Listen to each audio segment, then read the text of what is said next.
Apa kau solat di akhir waktu masuk solat, contohnya rakaat yang kedua, azan masuk waktu yang seterusnya, sah atau tidak? Dengar baik-baik. Kalau kita tengah semayang yang pertama, contoh semayang Zuhur, tengah semayang Zuhur dak salang lagi, orang bang masuk asar, semayang Zuhur kamu sah.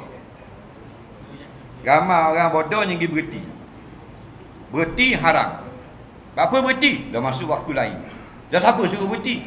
Dah aku ingat berhenti. Faham? Haram berhenti.